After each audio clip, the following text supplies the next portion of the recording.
you all are doing good. So, आज की हम अपनी हंटिंग शुरू करते हैं।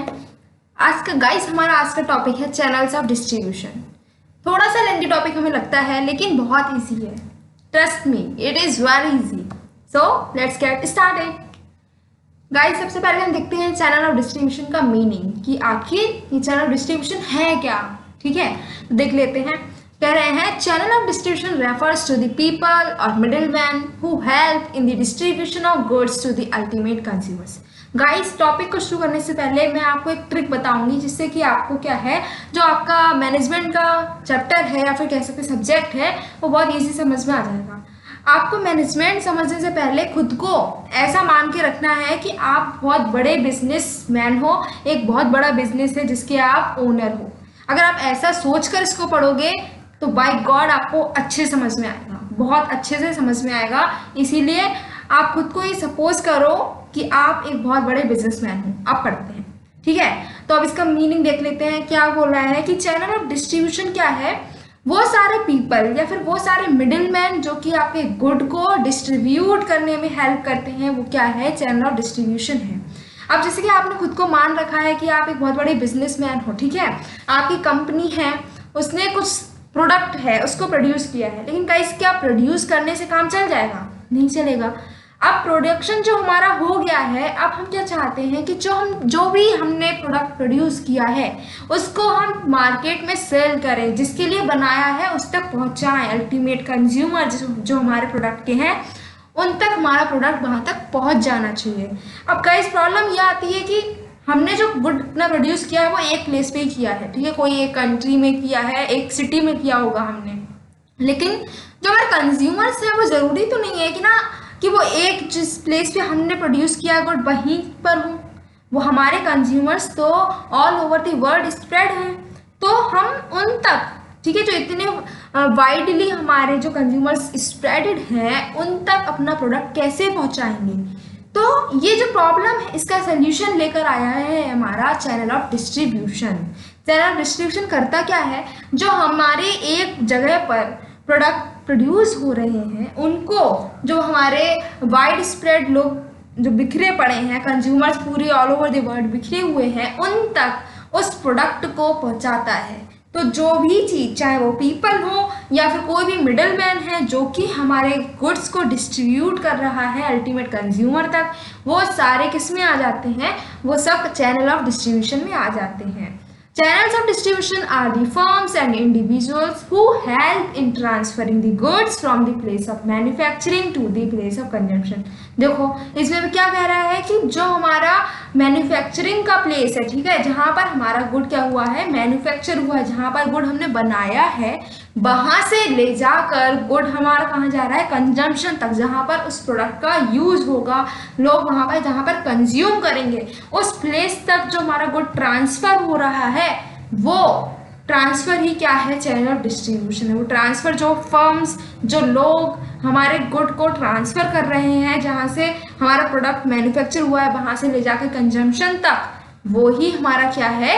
चैनल ऑफ डिस्ट्रीब्यूशन है। अब गाइस इसकी डेफिनेशन देख लेते हैं।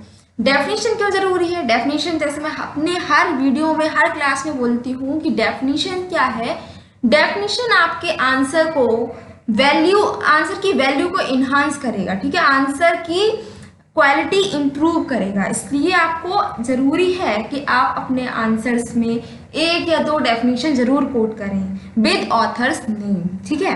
तो इसलिए डेफिनेशन मैं आपको अपने हर वीडियो में देती हूँ, ठीक है, इस वाले में भी दी है। तो हम देख लेते हैं चैनल ऑफ डिस्ट्रीब्यूशन की क्या डेफिनेशन है। तो हमारी एक बहुत सिंपल सी डेफिनेशन मैंने सर्च की है आपके लिए, दैट इज कंडेफ एंड स्टिल एंड गोवर्निंग। इन तीनों ने मिलकर आपको एक डेफिनेशन दी है चैनल ऑफ डिस्ट्रीब्यूशन की। उन्होंने क्या कहा है? उन्होंने कहा है कि marketing channels are the distribution networks through which producers product flow to the market. Marketing channel क्या है? वो डिस्ट्रीब्यूशन नेटवर्क्स हैं जिनकी वजह से कोई भी प्रोड्यूसर है उसका प्रोडक्ट मार्केट तक फ्लो हो रहा है, मार्केट तक पहुंच रहा है। वो सारे नेटवर्क, वो सारे चैनल क्या हैं? चैनल ऑफ डिस्ट्रीब्यूशन हैं।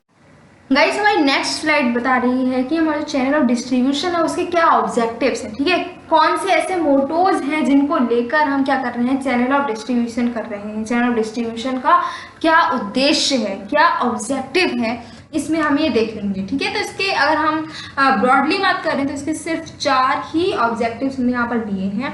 पहला बोलता है कि transfer of title of goods. इसका मतलब क्या है कि सपोज करो जैसे कि आप एक ओनर हो, आपने क्या करा है, प्रोडक्ट को बनाया है, प्रोडक्ट आपका प्रोड्यूस हुआ है, तो वो प्रोडक्ट जो है उसका टाइटल किसके पास है, उसकी ओनरशिप किसके पास है, ऑब्वियसली आपने प्रोड्यूस किया है तो आपके पास है। अब आप क्या करना चाह रहे हो, उसको सेल करना चाह रहे हो, तो क्या होगा कि आपका जो टाइटल है ओनरशिप का वो आपका शिफ्ट हो जाएगा, कहाँ पहुँच जाएगा, जिसने परचेज किया है। तो यही है कि transfer of title of goods, मतलब कि क्या है, गुड को बेच रहे हो आप तो उसका टाइटल खुद ही ट्रांसफर हो जाएगा। तो पहला ऑब्जेक्टिव रहता है कि गुड को आप मैन्युफैक्चरर से कहाँ ले जा रहे हैं, कंज्यूमर तक जो ट्रांसफर कर रहे हैं गुड को, that is one of the objective of channel of distribution. Next हम देखते हैं, नेक्स्ट ऑब्जेक्टिव क्या बात कर रहा है, वो बात कर रहा है कि फिजिकल मूवमेंट ऑफ प्रोडक्ट्स का फिजिकली हम उसको मूव कर रहे हैं, ठीक है। ये भी हमारा ऑब्जेक्टिव रहता है चैनल ऑफ डिस्ट्रीब्यूशन का। जैसे कि हमारा एक जो इंडस्ट्री है, फैक्ट्री हमारी है, वो कहीं पर है, कोई एक स्टेट में है इंडिया के, लेकिन उसको हम मूव कर रहे हैं, उस प्रोडक्ट को मूव कर रहे हैं उस इंडस्ट्री से पूरे ऑल ओवर द वर्ल्ड। तो ये जो मूवमेंट है ये भी ऑब्जेक्टिव है, ठीक। अच्छा, अब नेक्स्ट की बात करते हैं। नेक्स्ट ऑब्जेक्टिव कहता है storage of goods and services. क्योंकि अगर हमारी इंडस्ट्री, ठीक है, कितनी भी बड़ी इंडस्ट्री हो, लेकिन अगर हम उसको अपने गुड को मूव ही नहीं करा रहे हैं तो हमारा क्या है, गुड बन रहा है वहीं रखा जा रहा है, बन रहा है वहीं रखा जा रहा है, तो कितना आप स्टोर कर लोगे प्रोडक्ट अपना। स्टोर करने की कभी ना कभी कैपेसिटी क्या हो जाएगी, हमारी खत्म हो जाएगी। तो इससे क्या है, अगर हम चैनल डिस्ट्रीब्यूशन कर रहे हैं तो हमने क्या करा, गुड को बनाया, वो चैनल डिस्ट्रीब्यूशन के थ्रू कहीं और जाके स्टोर हुआ, बिक गया है सामान, ठीक है, उसकी सेल्स हो गई है, तो हमारी इंडस्ट्री से तो वो सामान हट गया ना, तो हमारे क्या हो गया, स्पेस हो गया कि दूसरा गुड भी हम उसको स्टोर कर रहे हैं। तो ये क्या है, स्टोरेज, गुड्स और सर्विसेज की स्टोरेज की जो हमारे ऑब्जेक्टिव है वो भी चैनल डिस्ट्रीब्यूशन पूरा करता है कि हम अपने गुड्स को कैसे स्टोर कर रहे हैं। मान लो हमारा गुड है, ठीक है, हमने अपना स्टोर करके रख लिया, अब क्या है, अगर हमने उसको किसी और अपने होलसेलर या फिर किसी डिस्ट्रीब्यूटर को दे दिया है गुड, तो वो भी तो उसको अच्छे से स्टोर करके रखेगा, तो हमारे गुड की क्या हो जाएगी, स्टोरेज की प्रॉब्लम सॉल्व। और लास्ट ऑब्जेक्टिव की बात करें तो फीडबैक अबाउट द प्रोडक्ट के फीडबैक। देखो अगर कोई प्रोडक्ट है उसकी क्या इम्प्रूवमेंट है, उसकी हम जो हमारे कंज्यूमर्स हैं उसमें क्या इम्प्रूवमेंट चाह रहे हैं, कौन से फीचर और उसमें चाह रहे हैं, उनकी क्या प्रॉब्लम्स आ रही हैं, ये सारी हम किसको बताते हैं, वो शॉपकीपर को बताते हैं जिससे उन्होंने सामान खरीदा है। वो शॉपकीपर किसको बताता है, ये सारी प्रॉब्लम्स डिस्ट्रीब्यूटर को बताता है, होलसेलर वगैरह जो लोग होते हैं उनको बताता है। और वो लोग अल्टीमेटली किससे कॉन्टेक्टेड कर होते हैं, वो होते हैं हमारे मैन्युफैक्चरर से रिलेटेड होते हैं, ठीक है, कांटेक्ट उनका रहता है। तो वो सारी बातें जो कंज्यूमर की नीड्स हैं वो किसको बता देते हैं, हमारे मैन्युफैक्चरर को। ऐसे ही मैन्युफैक्चरर अपने जो गुड है उसके बारे में कुछ बताना चाह रहा है तो वो अल्टीमेटली कंज्यूमर तक बात पहुँच जाती है। तो जो कम्युनिकेशन हो रहा है मैन्युफैक्चरर और कंज्यूमर के बीच में, उसमें जो हमारी मेन की फैक्टर जो है वो कौन है, वो है चैनल ऑफ डिस्ट्रीब्यूशन। तो communication between the two between the manufacturer and the consumer is only possible through the channel of distribution. These are the objectives which mainly focus and which we are needed for doing channel of distribution. Guys अब हम देख लेते हैं कि हमारा channel of distribution है उसके कौन कौन से फंक्शंस हैं, ठीक है। तो अब हम इस स्लाइड में क्या देखेंगे कि हमारे चैनल ऑफ डिस्ट्रीब्यूशन के क्या क्या फंक्शंस हैं, ठीक है। स्टार्ट करते हैं। तो पहला हमारा फंक्शन है ग्रेडिंग, ठीक है। ग्रेडिंग फंक्शन कैसे करता है, देखो हमारे जितने भी मिडिल मैन मतलब क्या है कि जो मैन्युफैक्चरर और कंज्यूमर के बीच वाले जो पर्सन है जो कि बल्क में खरीद रहे हैं फिर उसको छोटे छोटे पार्ट में करके हमारे अल्टीमेट कंज्यूमर को सेल कर रहे हैं, वो लोग क्या करते हैं कि बहुत अलग अलग मैन्युफैक्चरर से उनका सामान बल्क क्वांटिटी में खरीद लेते हैं, ठीक है। तो एक पर्सन हमारा क्या कर रहा है, अलग अलग मैन्युफैक्चरर का सामान खरीद रहा है, फिर क्या करते हैं वो उन सामान को क्वालिटी वाइज हो गया या फिर शेप या साइज कैसे भी कोई भी एक क्राइटेरिया डिसाइड करते हैं और उसके बेसिस पे उन सामान को जो अलग अलग मैन्युफैक्चरर से हमने खरीदा है उसको कुछ ना कुछ ग्रेड्स दे देते हैं और उसकी क्या कर देते हैं, ग्रेडिंग। तो पहला फंक्शन क्या कह रहा है, ग्रेडिंग। तो अभी हमने देख लिया कैसे ग्रेडिंग होती है। नेक्स्ट है एक्यूमुलेशन। देखो हमारा जो मैन्युफैक्चरर है वो गुड को क्या करता, जो हमारा जो डिस्ट्रीब्यूटर है, ठीक है, डिस्ट्रीब्यूटर क्या करता है, गुड को बहुत बल्क क्वांटिटी में परचेज कर लेता है। तो इससे क्या होता है कि हमारा जो प्रोडक्ट है वो उसके पास में स्टोर रहता है। तो हमारा जो प्रोडक्ट हमें चाहिए एज अ कंज्यूमर, अगर हमें कोई प्रोडक्ट चाहिए तो वो हमें रेगुलरली सप्लाई उसकी होती रहती है, क्योंकि हमारा मिडिल मैन जो डिस्ट्रीब्यूटर है वो क्या कर रहा है, एक्यूमुलेट कर रहा है बल्क क्वांटिटी में प्रोडक्ट को अपनी तरह अपने पास स्टोर करता है। तो ये भी फंक्शन किसका रहता है, चैनल ऑफ डिस्ट्रीब्यूशन का। नेक्स्ट फंक्शन है वैरायटी। क्योंकि हमारा मैन्युफैक्चरर क्या कर रहा है, वो तो एक ही तरीके की सामान बना रहा है, लेकिन हमारा मिडिल मैन अलग अलग मैन्युफैक्चरर से उनका सामान इकट्ठा कर रहा है, उनसे सामान खरीद रहा है। तो क्या हो गया, अलग अलग मैन्युफैक्चरर की अलग अलग क्वालिटी वाले सामान हमारे जो मिडिल मैन है उसके पास रहता है। तो इससे हमें क्या है, हमें अलग अलग वैरायटी का सामान हमें मिल जाता है। किसकी वजह से मिल रहा है, only because of middle man. Next है पैकिंग। देखो हमारे जो भी मिडिल मैन होते हैं वो क्या करते हैं, सामान को बल्क क्वांटिटी में खरीदते हैं, ठीक है। अब बल्क क्वांटिटी में खरीदते हैं तो उनका वैसे ही जैसे गिनी बैग्स में आता है सामान, या फिर बड़े बड़े कार्डबोर्ड के पैकेट्स में आता है सामान, ठीक है। तो ऐसे में उनका सामान आता है। अब वो क्या करते हैं, उस सामान को खोलकर दोबारा से रीपैक करते हैं, स्मॉल पैकेट्स में रीपैकिंग उसकी होती है, फिर वो कंज्यूमर्स को अवेलेबल कराते हैं। तो ये पैकिंग का काम भी कौन कर देता है, हमारा channel of distribution. Next function is promotion. Good को कैसे कंज्यूमर तक पहुंचाना है, उसको कैसे वो कंज्यूमर के अंदर एक डिजायर क्रिएट करें कि उस सामान को खरीदे, ये सारा काम भी हमारा चैनल ऑफ डिस्ट्रीब्यूशन करता है। वो जो हमारे मिडिल मैन होते हैं उनके अंदर ही रियल पावर होती है कि वो हमको क्या करते हैं, परसुएट करते हैं कि हम ये सामान उनका खरीदें, ठीक है। तो सामान खरीदना, कोई प्रोडक्ट खरीद रहे हैं, वो हमें जो डिजायर अंदर से जो क्रिएट की जा रही है वो कौन करता है, मिडिल मैन करता है। नेक्स्ट है नेगोशिएशन। अब जो हमारा प्रोडक्ट है, ठीक है, मैन्युफैक्चरर ने कोई प्रोडक्ट लॉन्च किया है तो उस प्रोडक्ट की क्वालिटी कैसी है, क्वालिटी से रिलेटेड हो गया, प्राइस से रिलेटेड या साइज से रिलेटेड, कुछ भी ऐसी नेगोशिएशन में कुछ करना है तो वो क्या करता है, मिडिल मैन जो हमारी एज ए कंज्यूमर बात होती है वो मैन्युफैक्चरर तक पहुंचा रहा है, मैन्युफैक्चरर की बात कंज्यूमर तक पहुंचा रहा था। इन दोनों के बीच में नेगोशिएशन का काम कौन करता है, हमारा मिडिल मैन। और लास्ट फंक्शन है रिस्क टेकिंग। देखो मैन्युफैक्चरर ने तो क्या करा, बल्क क्वांटिटी में सामान बेच दिया। अब जो बल्क क्वांटिटी में सामान खरीद लिया है मिडिल मैन ने, तो उसकी रिस्क, उससे रिलेटेड जो भी रिस्क है वो भी किसके पास आ गई है, वो हमारे मिडिल मैन के पास आ गई है। अब चाहे वो रिस्क रिलेटेड टू पेस्ट हो गया, कोई पेस्ट उस पर लग सकता है, ठीक है, कोई भी मॉइस्चर से उसमें जो है सामान खराब हो सकता है, मॉइस्चर से हो सकता है, ठीक है, या फिर ट्रांजिट में हमारा जो गुड़ आ रहा है रास्ते में खराब हो गया, या ऐसा कुछ भी हो सकता है। जैसे जिस भी चीज़ से हमारे प्रोडक्ट नुकसान हो सकता है वो सारे रिस्क किसके पास आ जाते हैं, वो सारे रिस्क हमारे आ जाते हैं मिडिल मैन के पास। गाइस इस स्लाइड में we are looking about the levels of channels of distribution, कि हमने जो चैनल ऑफ डिस्ट्रीब्यूशन है उसको कितनी तरीके से बांट रखा है, कितने लेवल्स हैं उसके। तो गाइस चैनल ऑफ डिस्ट्रीब्यूशन जो है उसको पहले तो हमने ब्रॉडली 2 कैटेगरी में डिवाइड कर रखा है। अब जो हमारे जैसे कि हमने अपनी जो पिछली वीडियो है उसमें देखा था कि जो प्रोडक्ट हमारा है वो 2 तरीके के हो सकते हैं, कंज्यूमर प्रोडक्ट भी हो सकता है, इंडस्ट्रियल प्रोडक्ट भी हो सकता है। अगर आपको नहीं पता है कि कंज्यूमर प्रोडक्ट और इंडस्ट्रियल प्रोडक्ट क्या होता है तो आप उस वाली वीडियो में जाकर पहले इन सारे प्रोडक्ट के बारे में देख लो कि ये प्रोडक्ट कैसे हैं, ठीक है, ये प्रोडक्ट कौन से प्रोडक्ट क्या होते हैं। तो कंज्यूमर प्रोडक्ट और इंडस्ट्रियल प्रोडक्ट के बारे में आप पिछली वाली वीडियो में देख सकते हो, और उसकी लिंक मैं इस वीडियो की डिस्क्रिप्शन लिंक में आपको प्रोवाइड कर दूंगी, ठीक है। तो आपको करना क्या है, अच्छा ये देख लेते हैं। तो चैनल डिस्ट्रीब्यूशन जो है हमारे इंडस्ट्रियल प्रोडक्ट का अलग बनाया जाता है, और कंज्यूमर प्रोडक्ट के जो चैनल डिस्ट्रीब्यूशन की लेवल्स है वो अलग होती हैं। तो क्या करा हमने, ब्रॉडली अपने इंडस्ट्रियल प्रोडक्ट की रिलेटेड जो भी हमारे चैनल डिस्ट्रीब्यूशन की लेवल्स थी उनको अलग कर रखा है, और कंज्यूमर प्रोडक्ट से रिलेटेड जितनी भी डिस्ट्रीब्यूशन चैनल बन सकते हैं वो अलग है। तो नेक्स्ट स्लाइड में हम देखते हैं अब कि क्या जो हमारी चैनल की लेवल्स हैं इंडस्ट्रियल प्रोडक्ट से रिलेटेड कौन सी हो सकती हैं।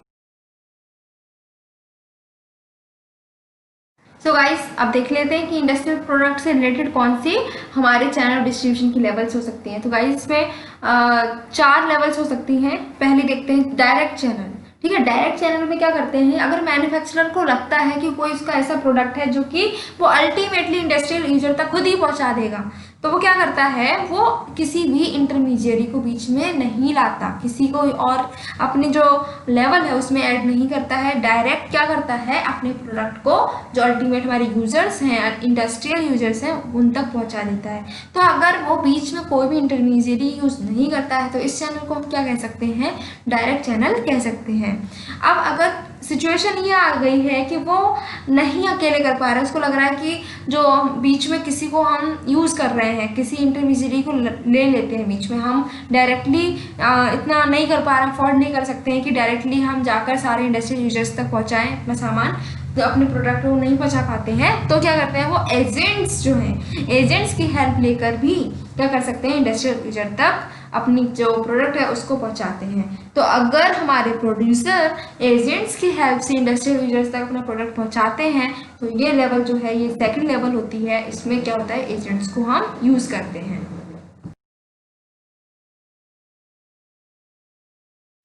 गाइस, अब जो हमारी नेक्स्ट लेवल है वो है with the help of wholesalers. अब अगर ऐसा हो सकता है कि जो हमारे मैन्युफैक्चरर हैं, जो प्रोड्यूसर हैं, उनको एजेंसी नहीं लानी अपने बीच में, ठीक है, उनको वो नहीं चाहते कोई और एजेंसी हमारे काम को करे, हमारे प्रोड्यूसर तक हमारा जो प्रोडक्ट है हमारे इंडस्ट्री यूजर तक पहुंचाए, तो वो क्या कर सकते हैं, होलसेलर्स की हेल्प ले सकते हैं। तो अगर प्रोड्यूसर ने अपना प्रोडक्ट जो है होलसेलर को दे दिया है, होलसेलर ने उनका प्रोडक्ट इंडस्ट्री यूजर तक पहुंचाया है, तो इस वाली लेवल को हम कहते हैं थर्ड लेवल, और इसमें क्या करते हैं, होलसेलर को हम एज ए इंटरमीडिएरी यूज करते हैं।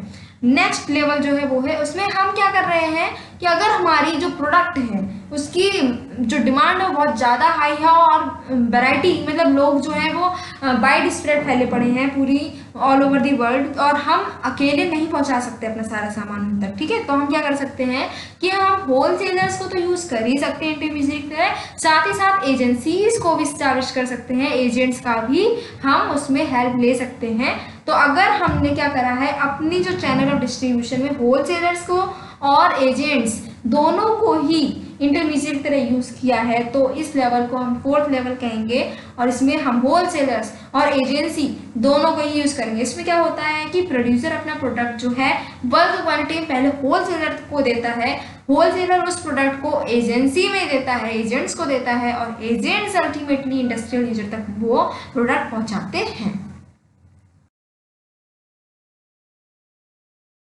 इस प्रीवियस स्लाइड में हमने देख लिया था कि हमारे अगर जो हम अगर इंडस्ट्रियल गुड्स प्रोड्यूस करते हैं तो हम कौन से चैनल्स ऑफ डिस्ट्रीब्यूशन का यूज करेंगे। लेकिन ऐसा तो नहीं है ना कि हर इंडस्ट्री इंडस्ट्रियल गुड्स को ही प्रोड्यूस करेगी, कुछ इंडस्ट्रीज कंज्यूमर गुड्स को भी प्रोड्यूस करती है। तो अगर हमारी इंडस्ट्री, हमारी जो कंपनी है वो कंज्यूमर गुड्स को प्रोड्यूस करती है, तो हम कौन से चैनल ऑफ डिस्ट्रीब्यूशन का यूज कर सकते हैं। तो गाइस, इसमें हम देखते हैं सबसे पहला हमारा लेवल है लेवल 1। उसमें क्या है, डायरेक्ट चैनल है, मतलब कि हमारा जो प्रोड्यूसर है वो क्या कर रहा है, डायरेक्टली कंज्यूमर तक अपना गुड प्रोड्यूस, जो अपना गुड है वो पहुंचा रहा है, ठीक है, ट्रांसफर कर रहा है, सेल कर रहा है, तब क्या है, डायरेक्ट चैनल है। इसमें क्या है, डायरेक्टली हम गुड को पहुंचा रहे हैं कंज्यूमर तक, कोई भी इंटरमीडिएरी इसमें हमने इन्वॉल्व नहीं की है, इसीलिए हमने इसको क्या कह दिया कि डायरेक्ट चैनल। नेक्स्ट है कि विद एजेंट्स। लेवल 2 में क्या आता है कि एजेंट्स आ जाते हैं। तो प्रोड्यूसर क्या करेगा, अपने गुड्स को बल्क क्वांटिटी में एजेंट्स को बेच देगा, और एजेंट्स उसको छोटे छोटे क्वांटिटी करके कंज्यूमर्स तक पहुंचाएंगे। तो जब हम अपने गुड के ट्रांसफर के लिए खुद नहीं कर रहे हैं, बल्कि हम अपना गुड किसके थ्रू, एजेंट्स के थ्रू कंज्यूमर तक पहुंचा रहे हैं, तब वो लेवल 2 होती है with the help of agents. Next level है level 3 with the help of wholesalers and retailers. अब क्या है, ये हमारी वैसे अगर हम देखें तो ये हमारी most common channel of distribution है, ऐसा ही ज़्यादातर हम होते हुए देखेंगे अपनी रियल लाइफ में, ठीक है। इसमें क्या होता है कि प्रोड्यूसर गुड्स को बहुत ज़्यादा लेवल में, ठीक है, लार्ज क्वांटिटी में क्या करेगा, प्रोड्यूस करेगा। प्रोड्यूस करने के बाद में उस जो गुड है उसको होलसेलर के लिए बल्क क्वांटिटी में बेच देगा, उसका काम यहाँ पर खत्म हो जाता है, ठीक है। अब क्या है, होलसेलर के पास में वो प्रोडक्ट बल्क क्वांटिटी में आ चुका है, अब वो छोटी छोटी क्वांटिटीज में रिटेलर को बेचेगा, और रिटेलर, अब यहाँ पर होलसेलर का भी काम खत्म, अब रिटेलर का काम शुरू होगा। रिटेलर उस जो प्रोडक्ट है उसको अल्टीमेटली कंज्यूमर तक पहुंचाएगा। जो कंज्यूमर उसको यूज करेंगे, ठीक है, वो किससे लेंगे, वो हमारे प्रोडक्ट को रिटेलर से लेंगे। ठीक है, तो इसमें क्या है कि हमने क्या करा, गुड को बनाया, होलसेलर को दिया, होलसेलर ने उठाकर रिटेलर को दिया, रिटेलर ने जाकर क्या किया, अल्टीमेटली जो यूज करेंगे अल्टीमेट कंज्यूमर्स हैं उनको वो प्रोडक्ट अवेलेबल कराया। अब सपोज हुआ क्या, अब सपोज हमारा जो चैनल ऑफ डिस्ट्रीब्यूशन अगर सफिशिएंट नहीं हो पाया, होलसेलर और रिटेलर का यूज़ कर रहे हैं, फिर भी हमारे कुछ कंज्यूमर ऐसे रह जा रहे हैं जिन तक प्रोडक्ट नहीं पहुंच पा रहा है, क्योंकि कंज्यूमर बहुत ज़्यादा हो चुके हैं, गुड की हाई लेवल डिमांड चल रही है। तो हम क्या कर सकते हैं, तो हम एजेंट्स का भी यूज़ कर सकते हैं। अब क्या करेगा, अब प्रोड्यूसर पहले गुड को क्या करेगा, एजेंट को देगा, यानी कि एक बहुत हमारी जो इंडस्ट्री है उसकी एक बहुत बड़ी एजेंसी होगी, एजेंसी तक पहले जो हमारा गुड है वो पहुंचेगा। अब एजेंसी से होलसेलर्स परचेज करेंगे, होलसेलर से रिटेलर परचेज करेंगे और रिटेलर से अल्टीमेट कंज्यूमर्स परचेज करेंगे। तो इस लेवल को हम क्या कहेंगे, लेवल नंबर 5। ठीक है, इसमें क्या है, एजेंट्स का भी यूज हो रहा है, होलसेलर का भी यूज हो रहा है, रिटेलर, यानी टोटल 3 इंटरमीडिएट्स इन्वॉल्व हो रही हैं, किसके बीच में, प्रोड्यूसर और कंज्यूमर के बीच में। नेक्स्ट है विद डिस्ट्रीब्यूटर्स, फिर agents, then wholesalers and then retailers. अब अगर सपोज हमारी प्रोडक्ट की इतनी ज़्यादा डिमांड है कि हमारे एजेंट्स, होलसेलर्स, रिटेलर्स मिलकर भी उस डिमांड को फुलफिल नहीं कर पा रहे हैं, कुछ कंज्यूमर्स अब भी ऐसे रह जा रहे हैं जिन तक प्रोडक्ट पहुंचाना मुश्किल हो रहा है, तो हम डिस्ट्रीब्यूटर्स को भी इन्वॉल्व कर सकते हैं। ठीक है, अब क्या करेगा प्रोड्यूसर गुड प्रोड्यूस करेगा, उसको डिस्ट्रीब्यूटर तक पहुंचाएगा, डिस्ट्रीब्यूटर गुड्स को ले जाकर एजेंसी तक पहुंचाएगा, एजेंसी होलसेलर्स तक पहुंचाएगी और होलसेलर्स को ले जाकर रिटेलर्स तक पहुंचाएगा, और जब रिटेलर तक पहुंच जाएगा तब अल्टीमेटली कंज्यूमर्स वहां से परचेज करते हैं। ये जो हमारी लेवल है ये बहुत लेंथी लेवल रहती है चैनल डिस्ट्रीब्यूशन की, इसलिए बहुत रेयरली यूज की जाती है, और क्या है कि ये लास्ट लेवल है। गाइस, ये हमारी लास्ट स्लाइड है और इसमें हम देखने वाले हैं एक छोटा सा टॉपिक। वो टॉपिक क्या है कि अगर हम चैनल ऑफ डिस्ट्रीब्यूशन को सिलेक्ट करेंगे, क्योंकि हमने क्या कर रखा है, हमने खुद को सपोज कर रखा है कि हम बहुत बड़े बिजनेस ओनर हैं, प्रोड्यूसर हैं, तो हमने जब गुड को प्रोड्यूस कर लिया है, अब हमारे पास एक रिस्पॉन्सिबिलिटी ये भी आ जाती है कि हम अपने गुड के लिए क्या करें, डिस्ट्रीब्यूशन के लिए एक चैनल ऑफ डिस्ट्रीब्यूशन सिलेक्ट करें। तो ऐसे कौन से फैक्टर्स हैं जिनको हम अपने ध्यान में रखेंगे, जिनकी हमें केयर करनी पड़ेगी अगर हम चैनल डिस्ट्रीब्यूशन को सिलेक्ट करते हैं। ऐसे कौन से फैक्टर्स हैं जो हमारे चैनल डिस्ट्रीब्यूशन के सिलेक्शन के डिसीजन को अफेक्ट करते हैं, तो यही सारे फैक्टर्स हम इस स्लाइड में देख लेते हैं। तो पहला हमारा जो फैक्टर है that is financial resources. Guys, अगर हमारे फिनेंशियल रिसोर्सेज बहुत अच्छे हैं, ठीक है, हमारी फिनेंशियल पोजीशन बहुत अच्छी है, बहुत स्ट्रांग पोजीशन है, तो हम अफोर्ड कर सकते हैं कि हम हर एक कंज्यूमर तक खुद जाकर प्रोड्यूसर अपना जो प्रोडक्ट है वो अवेलेबल करा दें। तो अगर हमारी फाइनेंशियल कंडीशन बहुत साउंड है तो हम डायरेक्ट चैनल को ऑप्ट कर सकते हैं, लेकिन अगर हमारी फाइनेंशियल कंडीशन अच्छी नहीं है तो हम क्या करेंगे, इंटरमीडियरीज की हेल्प से ही अपने गुड को ट्रांसफ़र करने की कोशिश करेंगे।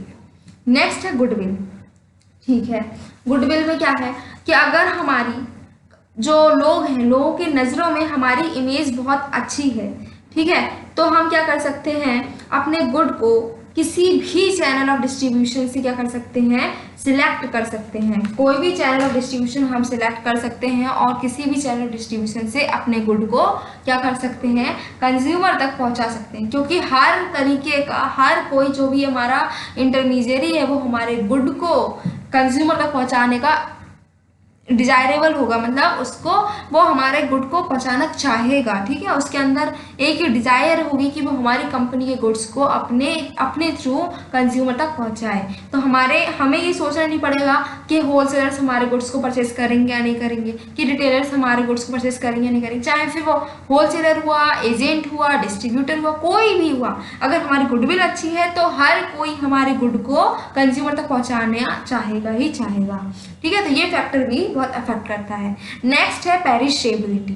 गाइस, पेरिशेबिलिटी का मतलब होता है कि हमारा जो गुड है वो कितने दिनों तक जो है सही रह सकता है। ड्यूरेबिलिटी उसकी कैसी है, जैसे कि अगर वेजिटेबल्स की बात करें तो वो 2-3 दिनों के अंदर खराब हो जाएंगी, लेकिन अगर हम कोई गोल्ड की बात कर लें, डायमंड की बात कर लें, तो वो पता नहीं कितने लंबे समय तक सही रह सकते हैं। ठीक है, वो तो इनफाइनाइट टाइम तक भी सही रह सकते हैं। ठीक है, तो क्या है कि इसकी पेरिशेबिलिटी हाई है, लेकिन हमारे जो सब्जी है, फ्रूट है, ये बहुत जल्दी खराब हो जाएंगे, तो इनकी ड्यूरेबिलिटी कम है। तो इसलिए क्या होगा कि हम शॉर्ट चैनल डिस्ट्रीब्यूशन को इसमें ऑप्ट करेंगे। अगर हमारा गुड पेरिशेबल है, बहुत जल्दी खराब होने वाला है, तो हम ये चाहेंगे कि जल्दी से जल्दी वो कंज्यूमर तक पहुंच जाए।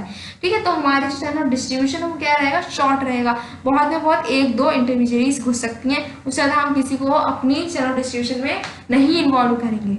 लेकिन अगर हमारा गुड ऐसा है जो बहुत महीने साल भी रखे रहो तभी खराब नहीं होगा, बहुत ड्यूरेबल है वो, तो क्या कर सकते हैं हम, बहुत लंबी चैनल डिस्ट्रीब्यूशन चेन को भी यूज कर सकते हैं।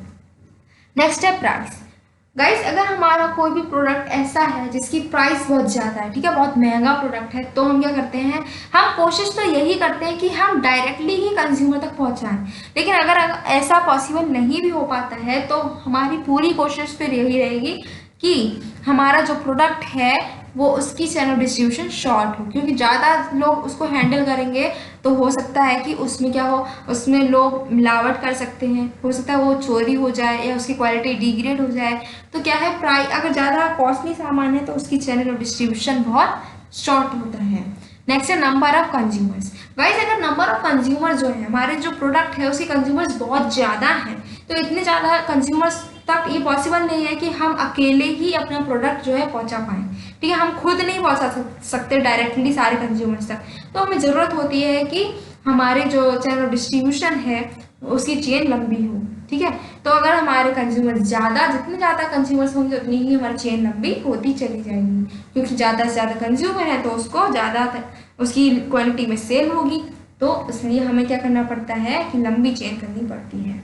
नेक्स्ट है डिज़ायर टू कंट्रोल। अगर हमारा जो प्रोड्यूसर है उसके अंदर एक ऐसी डिज़ायर है कि वो अपनी जो जितनी भी एक्टिविटीज़ है बिजनेस की उसको कंट्रोल करना चाहता है, वो नहीं चाहता कि कोई और उसमें इंटरफेयर करे, तो वो क्या करेगा, शॉर्ट चैनल डिस्ट्रीब्यूशन को ऑप्ट करेगा। हो सकता है वो पूरी कोशिश करे कि वो अपने गुड को डायरेक्टली ही कंज्यूमर तक पहुँचाए।